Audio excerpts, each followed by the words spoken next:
Ang mga Pyramids of Egypt, mga kamanghamangang estruktura na tila imposibleng likhain ng sinaunang tao. Pero, posible nga ba nga ang mga alien ang tunay na gumawa ng mga ito? O may ebidensya na nagpapakitang ang mga Egyptians mismo ang bumuo nito? Tara, alamin natin ang totoong kwento sa likod ng mga pyramids. Ito ang Kaalaman Studios.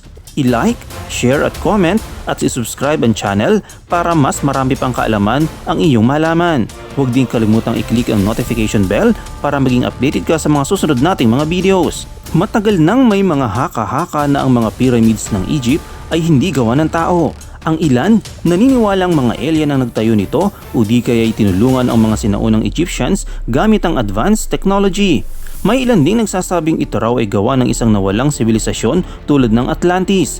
Pero saan nga ba nanggaling ang mga teoryang ito? Nagsimula ang ideyang ito noong 1898 sa isang science fiction book na Edison's Conquest of Mars, kung saan sinasabing gawa ng mga Martians ang Great Pyramid at ang Sphinx.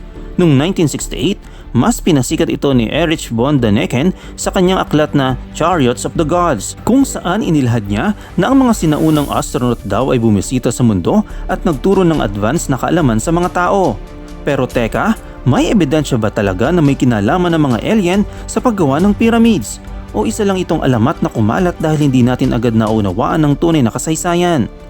Ang tunay na gumawa ng mga pyramids. Sa kabila ng mga teoryang ito, malinaw ang sinasabi ng mga arkeologo.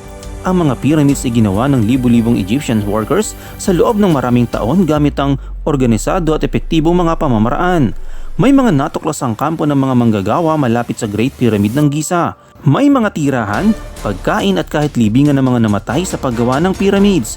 Ayon kay Professor Joy Teldesley, isang kilalang Egyptologist, ang paggawa ng pyramids ay bahagi ng isang national service noon kung saan libu-libong Egyptians ang nagtutulungan sa pagtatayo nito.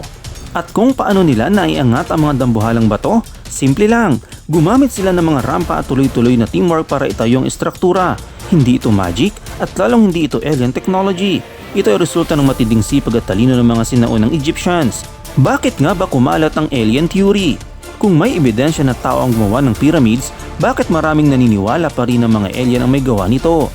Isa sa mga dahilan na yung ideya na ang mga sinaunang tao ay hindi kayang gumawa ng mga ganitong kahangahangang estruktura. Pero hindi ba parang hindi patas ito? Ang ganitong paniniwala ay parang sinasabi na ang mga sinaunang Egyptians ay walang kakayahang lumikha ng isang napaka-advanced na estruktura kahit na malinaw ang ebidensya ng kanilang mga teknolohiya at kasanayan sa arkitektura.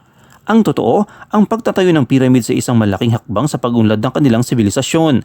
Nakatulong ito sa pagbuo ng bagong teknolohiya sa konstruksyon, pagpapalakas ng pamahalaan at maging sa pagpapatibay ng kanilang komunidad. Kaya maliwanag na mga tunay na gumawa ng pyramids ay hindi mga alien, kundi mismong mga sinaunang Egyptians. Mga mahuhusay na manggagawa, arkitek at pinuno na ginamit ang kanilang talino at kaisipagan para likhain ang isang sa pinakadakilang estruktura sa kasaysayan. Ano ang masasabi mo sa teorya na to? I-comment sa comment section ang inyong opinyon. At kung nagustuhan mo ang video, huwag kalimutang i-like, i-share at mag-subscribe sa Kaalaman Studios para sa mas marami pang kaalaman tungkol sa ating mundo at kasaysayan.